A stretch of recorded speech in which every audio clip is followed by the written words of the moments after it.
Merong isang netizen na nag-comment tungkol sa reception. Kailan daw ba magkaroon ng reception para sa OCC Class 64-2026?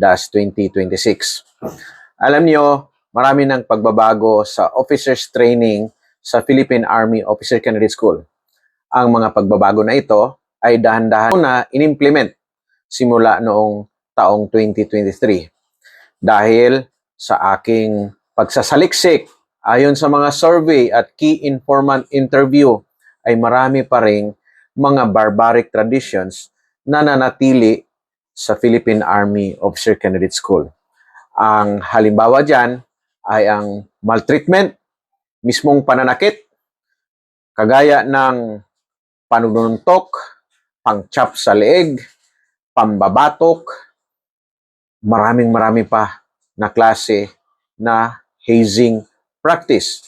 Meron ding mga inhumane treatment, kagaya ng pagpapakain ng suka, pagpapainom ng napakaraming tubig, pagpapa-one count ng bote ng patis, pagpapakain ng sobra-sobrang kanin, water dragon na kung saan ay pinapaubos ang isang pitcher na tubig.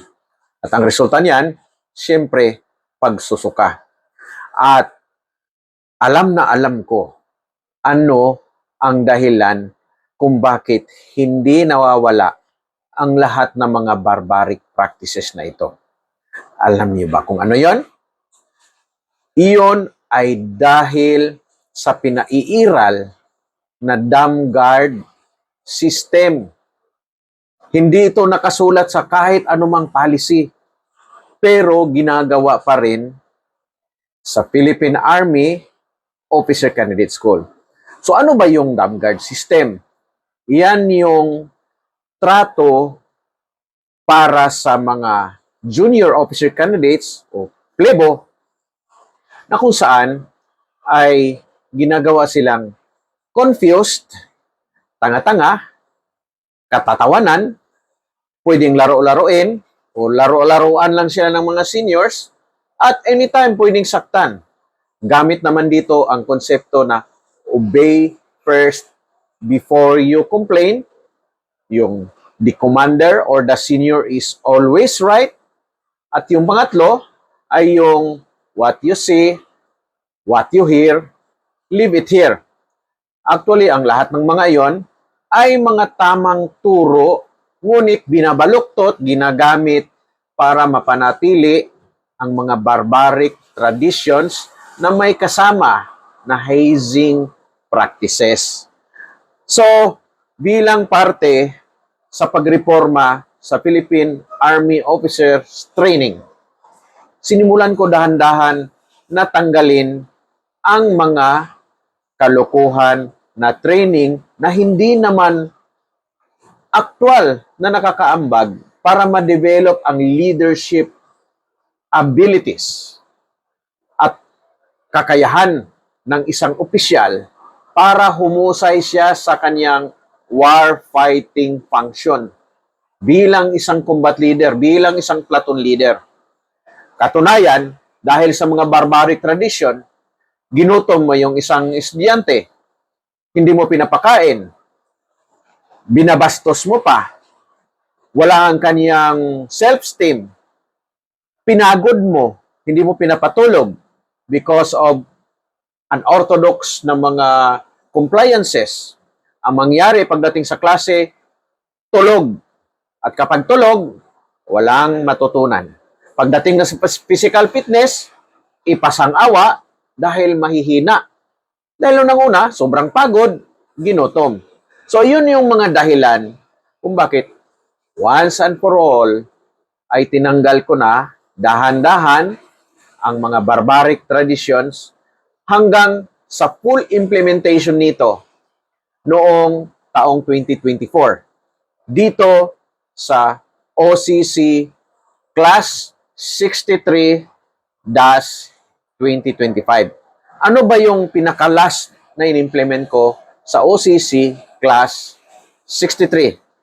Yon ay ang pagtanggal sa reception dahil doon ang dam guard system.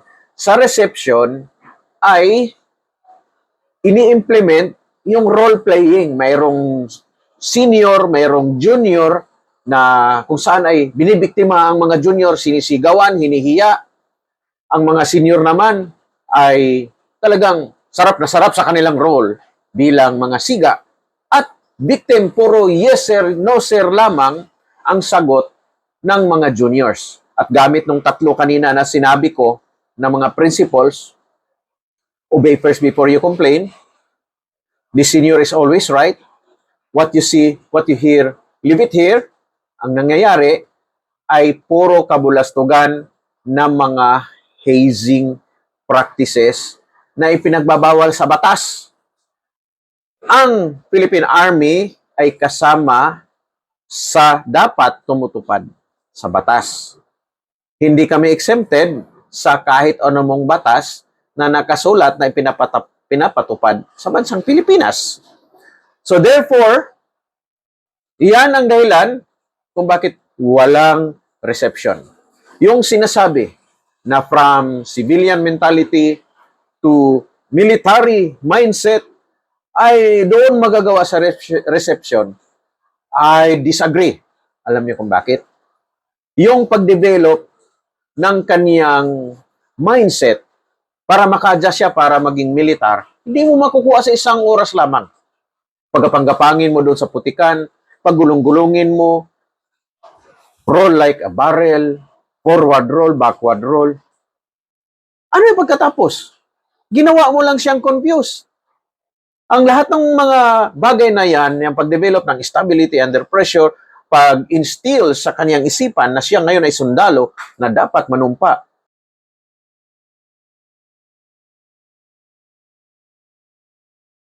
Yung indoctrination process para sa mga bagong officer candidates ay deliberate, purposive, gradual.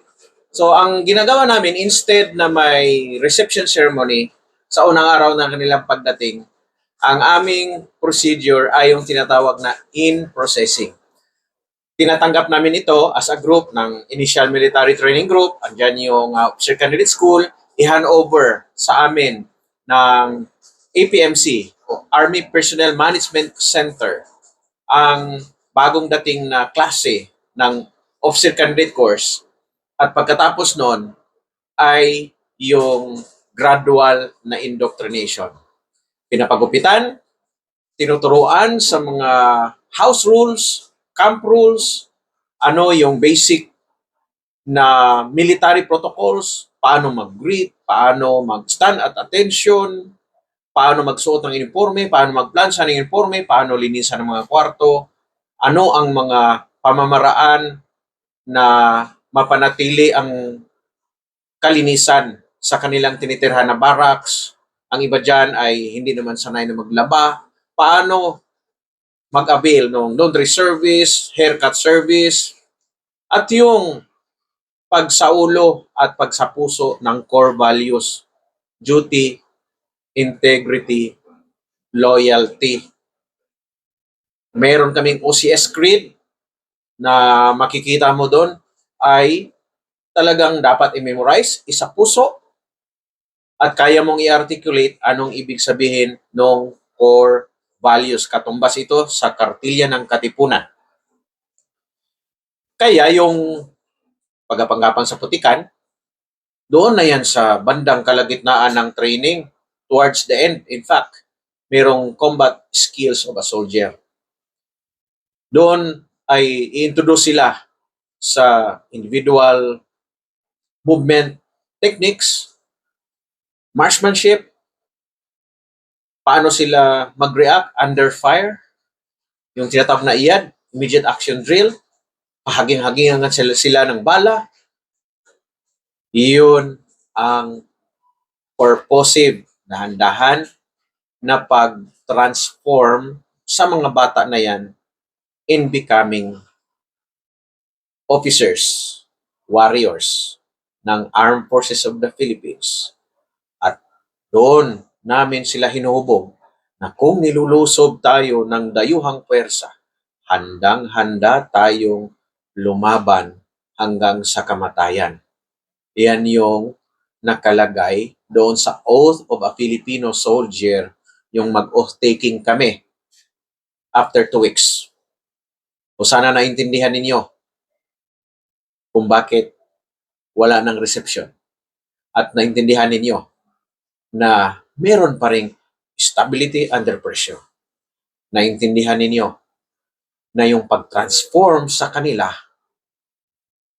para maging isang professional na sundalo ay hindi naman namin tinalikuran. Ilagay nyo sa comment section ang inyong mga ideya. Walang personalan, open-minded lang tayo. 2025 na po ngayon, hindi na po tayo panahon ni Genghis Khan, Hannibal, at ng Roman Legion. Maraming salamat.